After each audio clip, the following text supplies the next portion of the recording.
Good morning student. आज हम पढ़ेंगे क्लास 12 आरओ की हिंदी का पाठ 12 बाजार दर्शन। इस पाठ के लेखक हैं जैनेन्द्र कुमार जी। इस पाठ को पढ़ने से पहले हम लेखक के बारे में कुछ बातें जान लेते हैं। सबसे पहले जैनेन्द्र कुमार को मुंशी प्रेमचंद्र के बाद महत्वपूर्ण कथाकार के रूप में जाना जाता है। इन्होंने अपनी सरल शैली में ही समाज, राजनीति, अर्थनीति आदि के बारे में बहुत सारी जानकारियां अपने गद्य में दी हैं। तो आज हम इनके बारे में जानते हैं। सबसे पहले जन्म सन 1905 अलीगढ़ उत्तर प्रदेश में हुआ था।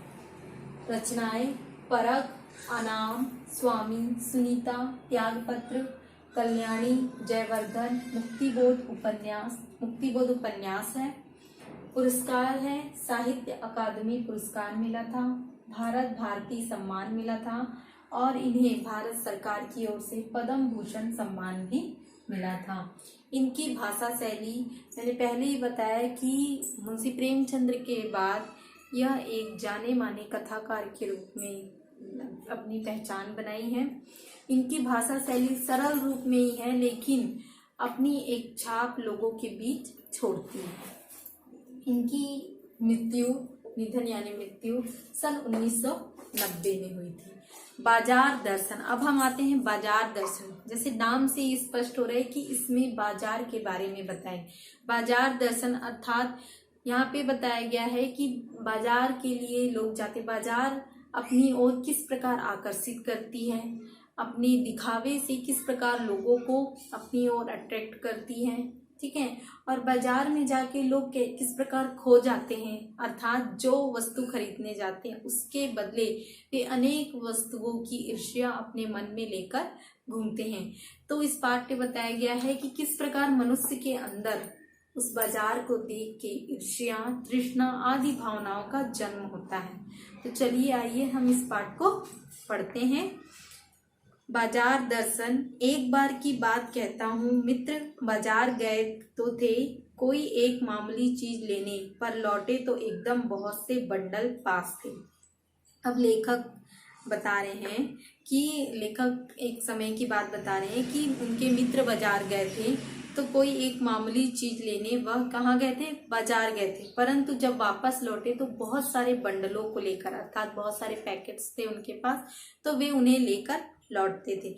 मैंने कहा यह क्या है? बोले यह जो साथ थी। तो लेखक ने उनसे पूछा यह क्या है? तो उन्होंने कहा यह जो साथ थी, अर्थात उनका तात्पर्य था कि उनकी पत्नी की महिमा। आशय था कि यह पत्नी की महिमा है, उस महिमा का मैं कायल हूँ। आदिकाल से इस विषय में पति से पत्नी की ही प्रमुखता प्रमाणित है, और यह भी व्यक्तित्व का प्रश्न नहीं, स्त्रीत्व का प्रश्न है। स्त्री माया ना जोड़े तो क्या जोड़े। फिर भी सच सच है, और वह यह कि इस बात में पत्नी की ओट ली जाती है। मूल में एक और तत्व की महिमा सविशेष है। वह तत्व है मनी बैग, अर्थात पैसे की गर्मी या एनर्जी। अब यहाँ पे लेखक के जो मित्र हैं उन्होंने इतना सारा खर्चा किया, और वह खर्चा किस पे बोल रहे हैं? अपनी पत्नी पर बोल रहे हैं कि उसके कारण उन्होंने इतना सारा खर्चा किया। परंतु लेखक का कहना है कि यह आदिकाल से ही कहा जाता है कि स्त्री तो क्या है? माया है स्त्री, अर्थात स्त्री के साथ अगर माया न हो, अर्थात स्त्री दुनिया जहाँ की वस्तुओं की ओर आकर्षित होती है। परंतु लेखक का यह भी कहना सच है कि स्त्री तो माया बताती है, परंतु अगर उस व्यक्ति के पास पैसे नहीं होते तो क्या वह अपनी पत्नी के लिए वो दुनिया जहाँ की वस्तुएं नहीं खरीदता।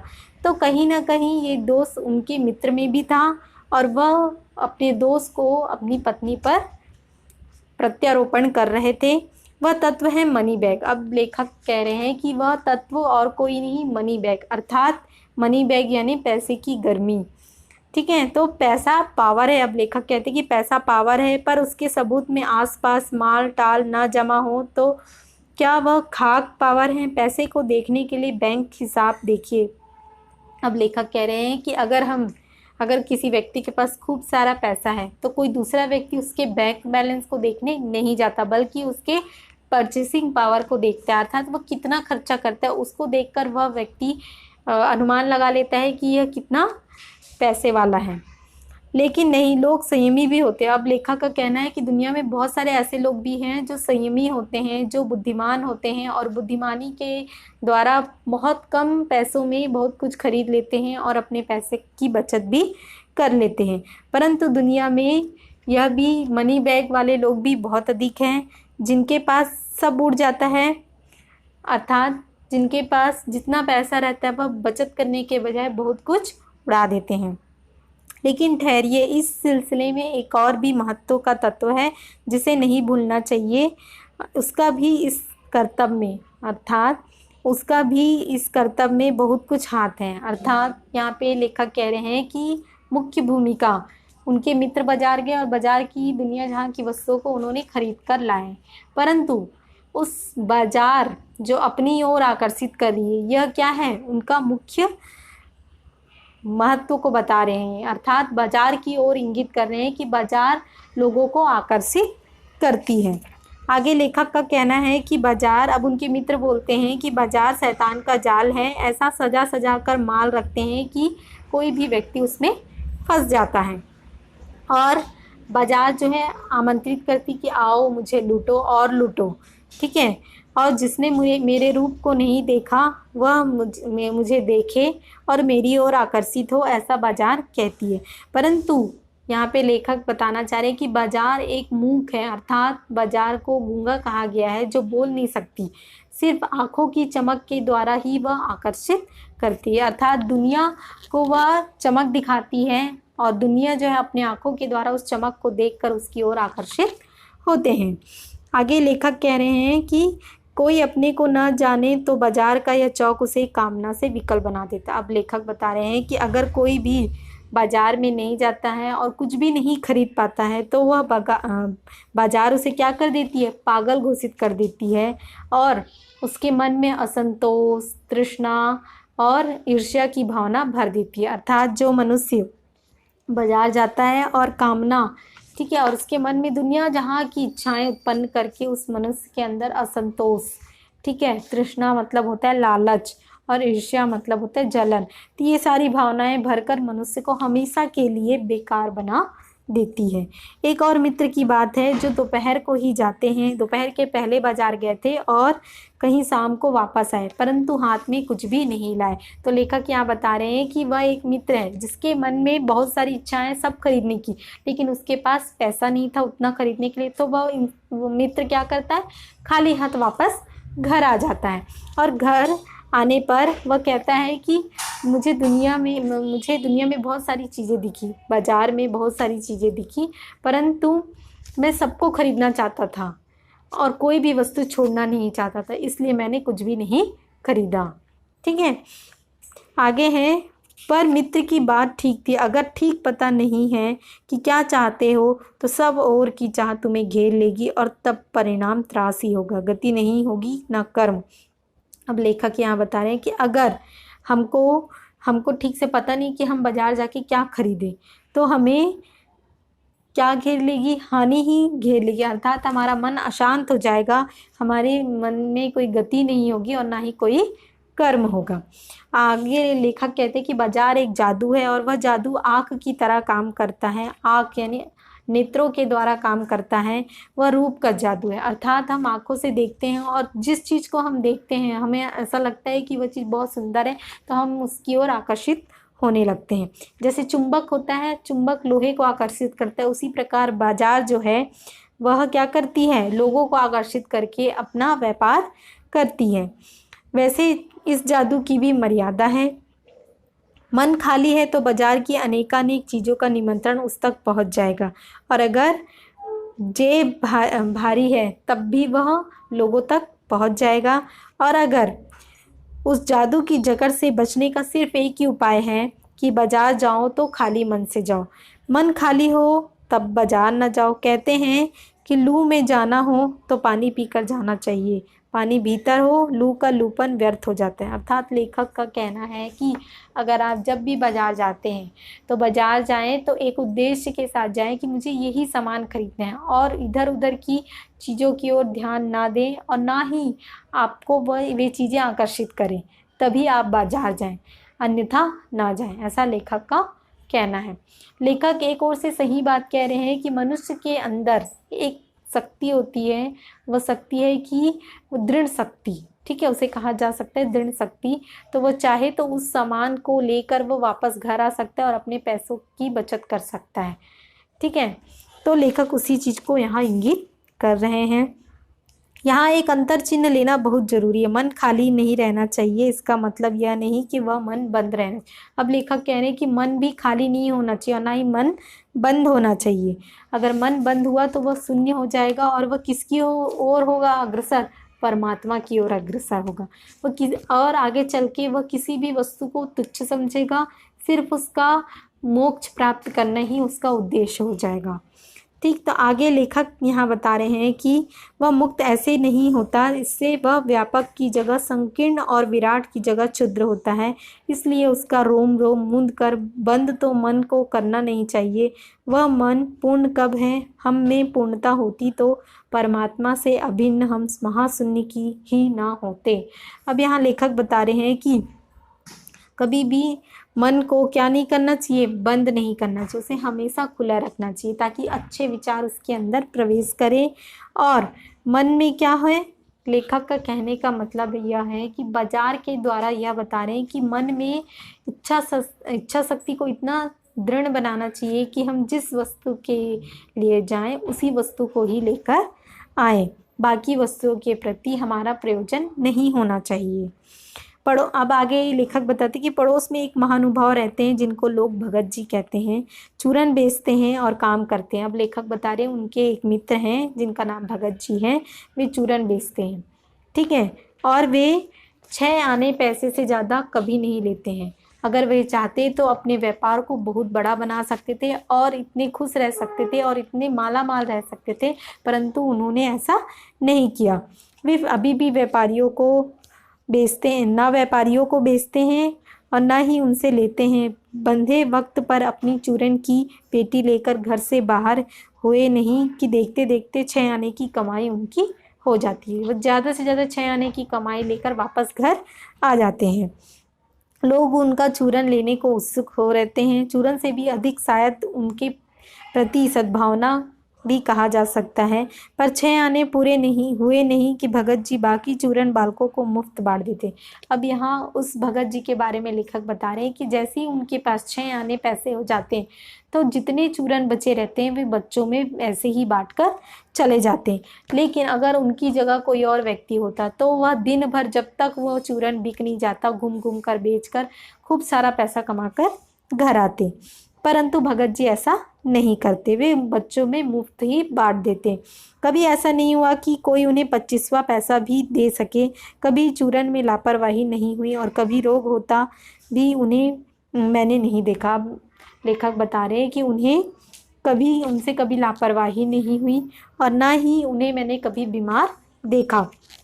लेकिन इतना मुझे निश्चय मालूम होता है कि इन चूरन वाले भगत जी पर बाजार का जादू नहीं चल सका। अब लेखक उनकी ओर बताते हुए कहते हैं कि इस व्यक्ति पर मैंने देखा बाजार का जादू नहीं चला, कहीं आप भूल कर ना बैठिएगा। इन पंक्तियों को लिखने वाला मैं चूरन नहीं बेचता हूँ, जी नहीं, ऐसी हल्की बात भी ना सोचिएगा। यह समझिएगा कि लेख के किसी भी मान्य पाठक से उस चूरन वाले को श्रेष्ठ बताने की मैं हिम्मत कर सकता हूँ। अब यहाँ लेखक बता रहे हैं कि वह व्यक्ति कितना श्रेष्ठ होगा कि उसे बाजार अपनी ओर आकर्षित नहीं कर पाई। आगे क्या जाने उस भोले आदमी को अक्षर ज्ञान तक भी है या नहीं, और बड़ी बातें तो उसे मालूम क्या होंगी और हम आप ना जाने कितनी बड़ी बड़ी बातें जानते हैं। इससे यह तो हो सकता है कि वह चूरन वाला भगत हम लोगों के सामने एकदम नाचीज आदमी हो। अब यहाँ लेखक बता रहे हो सकता है उस आदमी को ज्ञान नहीं होगा, ठीक है, वह पढ़ा लिखा नहीं होगा, उसे बड़ी बड़ी बातें नहीं आती होंगी, परंतु फिर भी उसका मन क्या है? अडिग है, अर्थात उसका मन जो है स्थिर है, किसी भी बात को लेकर स्थिर है कि मुझे यह नहीं करना है, मुझे बाजार की ओर आकर्षित नहीं होना है, फिर भी उसका मन स्थिर है। तो यहाँ ऐसे आदमी के आगे एक पैसे की व्यंग शक्ति कुछ भी चलती होगी। अब यहाँ लेखक कह रहे हैं कि ऐसे व्यक्ति के सामने पैसे की ताकत कुछ नहीं होगी, क्योंकि उसकी पैसे की शक्ति जो है उस व्यक्ति के सामने कुंठित हो जाएगी, यानी मतलब तुच्छ हो जाएगी। पैसे की व्यंग शक्ति की सुनिए, वह दारुण है। मैं पैदल चल रहा हूँ, पास ही धूल उड़ाती निकल गई मोटर। वह क्या निकली, मेरे कलेजे को कौंधती एक कठिन व्यंग की लीक ही आर से पार हो गई। अब लेखक बता रहे हैं कि पैसे की व्यंग शक्ति को सुनिए, वह दारुण है। मैं पैदल चल रहा था, पास ही धूल उड़ाती एक मोटर गई।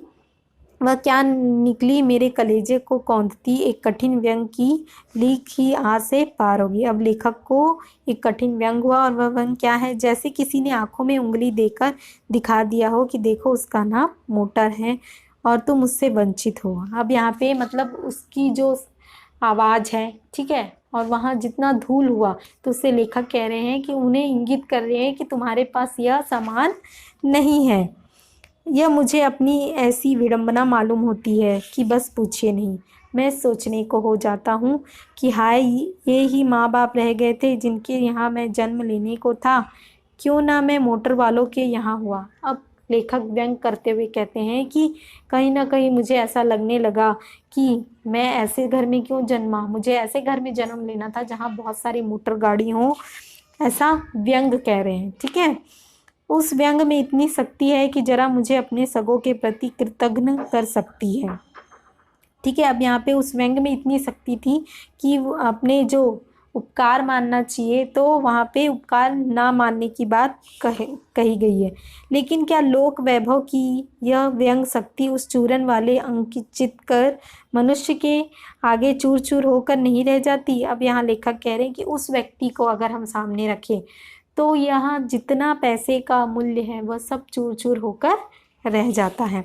उस बल को नाम जो दो, पर वह निश्चय उस तल की वस्तु नहीं जहाँ पर संसारी वैभव फलता फूलता है।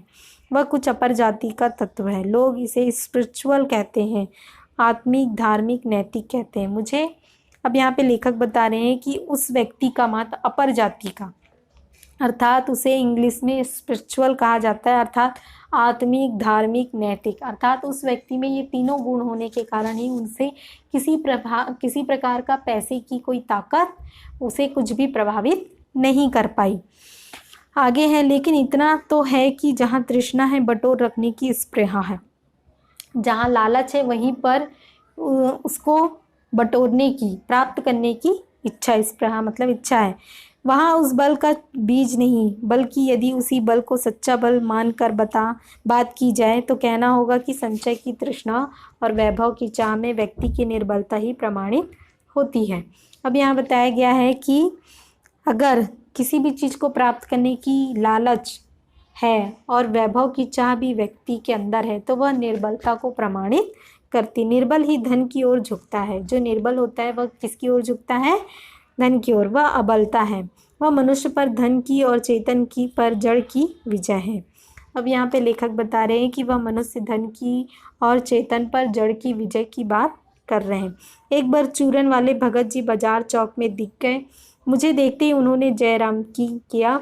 मैंने भी जयराम उन्हें कहा। उनकी आंखें बंद नहीं थी और ना उस समय वह बाजार को किसी भांति कोस रहे मालूम होते थे। अब लेखक को देखकर ऐसा लग रहा है, लेखक भगत को देखकर ऐसा महसूस करें कि उनकी आंखें भी बंद नहीं थी और ना ही वह बाजार को कोस रहे थे कि मैंने ये सामान नहीं खरीदा, ऐसा कुछ भी नहीं था। राह में बहुत लोग थे, बहुत बालक मिले जो भगत जी द्वारा पहचाने जाने के इच्छुक थे। भगत जी ने सबको ही हंसकर पहचाना, सबका अभिवादन किया, सबका अभिवादन दिया। इससे तनिक भी यह नहीं कहा जा सका कि चौक बाजार में होकर उनकी आंखें किसी से भी कम खुली थी, लेकिन भौचक्के हो रहने की लाचारी उन्हें नहीं थी। अर्थात लेखक कह रहे हैं कि बाजार, अर्थात जो भी व्यक्ति बाजार में जाता है वह भौचक्का रह जाता है, अर्थात चुप रह जाता है। परंतु लेखक के जो भगत जी मित्र जो थे वह ऐसे भौचक्के, हैरान नहीं थे। अर्थात उनमें किसी भी प्रकार की इच्छा नहीं थी कि ये वस्तु मैं प्राप्त कर लूँ। आगे है, यहाँ मुझे ज्ञात होता है कि बाजार को सार्थकता भी वही मनुष्य देता है जो जानता है कि वह क्या चाहता है, और जो नहीं जानते वे क्या चाहते हैं अपने परचेसिंग पावर के गर्व में अपने पैसे से केवल एक विनाशक शक्ति शैतानी व्यक्ति को खरीदते हैं। अब यहाँ लेखक कहते हैं कि जिस व्यक्ति को पता है कि उसे बाजार से सिर्फ क्या वस्तु लेना है, वह व्यक्ति क्या करता है, पैसे का सही उपयोग करता है।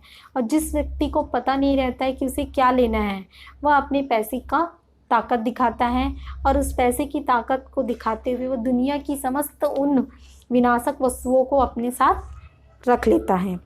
अब यहाँ पे वे लोग बाजार का बाजारूपन बढ़ाते हैं। ऐसे लोगों को लेखक कहते हैं कि वे लोग बाजार का बाजारूपन बढ़ाते हैं, कपट बढ़ाते हैं। कपट की बढ़ती का अर्थ परस्पर में सद्भाव की घटिया। अब यहाँ पे ऐसे लोगों पे व्यंग कहा गया है कि वे लोग अपने पास पैसा होने के कारण दुनिया की समस्त वस्तुओं को खरीद लेते हैं, और जो बाकी जो रहते हैं उनमें कपट की भावना, बाकी व्यक्तियों में कपट की, ईर्ष्या की भावना भर देते हैं, क्योंकि वे बाकी लोग खरीद नहीं पाते तो उनमें कपट की भावना भर देते हैं। आपस में कोरे ग्राहक और बेचक की तरह व्यवहार करते हैं, मानो दोनों एक दूसरे को ठगने की घात में हो। एक की हानि में दूसरे का अपना लाभ दिखता है, और यह बाजार का बल्कि इतिहास का सत्य माना जाता है। ऐसे बाजार को बीच में लेकर लोगों में आवश्यकताओं का आदान प्रदान नहीं होता। अब यहाँ लेखक कह रहे हैं कि सत्य कहा जाता है कि ऐसे बाजार को अगर बीच में लिया जाए तो आवश्यकताओं का आदान प्रदान नहीं होगा बल्कि शोषण होने लगा।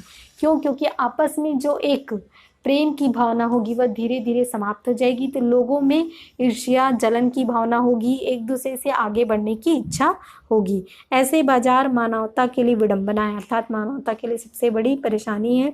जो ऐसे बाजार का पोषण करता है सो उसका शास्त्र बना हुआ है, वह अर्थशास्त्र सरासर औंधा है, वह मायावी शास्त्र है, वह अर्थशास्त्र अनीति शास्त्र है। अब यहाँ पे लेखक कह रहे हैं कि जो भी ऐसे शास्त्र बने हुए हैं वह सरासर क्या है, अनीति शास्त्र हैं। अर्थात बाजार ऐसा होना चाहिए कि सिर्फ अपनी आवश्यकताओं की चीज़ों की हम पूर्ति कर पाएँ, ना कि लोगों में भेदभाव की भावना को उत्पन्न करें। तो इस पाठ में लेखक ने स्पष्ट रूप से बताया है कि बाजार क्या है, जादू है, एक माया जाल है, जिसमें जितना हो सके लोगों को बचना चाहिए, जितना हो सके लोगों को इससे दूर रहना चाहिए। और वह कैसे दूर होंगे? अपनी दृढ़ इच्छा शक्ति से वह उस चीज़ से दूर हो सकेंगे। तो आगे हम प्रश्न अभ्यास में आते हैं। बाजार का जादू चढ़ने और उतरने पर मनुष्य का क्या क्या असर पड़ता है? अर्थात इसका उत्तर है कि बाजार का जब जादू चढ़ता है तो मनुष्य उस वस्तु को प्राप्त करने के लिए ललायित हो जाता है, खुश हो जाता है और उस वस्तु को प्राप्त कर लेता है। ठीक है, उसके बाद जैसे ही उतरने लगता है, अर्थात जैसे ही उसे महसूस होता है कि ये वस्तु उसके लिए मतलब उसके अहम को जब संतुष्टि मिल जाती है तो उस वस्तु के बारे में पता चलता है, तो उसके उतरने पर अर्थात कहने का मतलब यह है कि जब उस वस्तु का रंग उतरता है, अर्थात जब उस व्यक्ति को महसूस होता है कि यह वस्तु जो है अब इसके लिए उपयोगी नहीं है, ठीक है, तो मैंने इसे मतलब ऐसे ही खरीद लिया, ठीक है, जिसका कोई उपयोग नहीं था। जब उसे इस बात का पता चलता है तो उसका बाजार का जादू उतरने लगता है। दूसरे प्रश्न में आते हैं, बाजार में भगत जी के व्यक्तित्व का कौन सा सशक्त पहलू उभर कर आता है? क्या आपकी नज़र में उनका आचरण समाज में शांति स्थापित करने में मददगार हो सकता है? तो बिल्कुल सही। बाजार में भगत जी के व्यक्तित्व का बहुत अच्छा पहलू सामने आता है। उनके प्रेम और सौहार्द की भावना सबके सामने आती है, जो लोगों को एक दूसरे के प्रति मददगार की भावना उत्पन्न करती।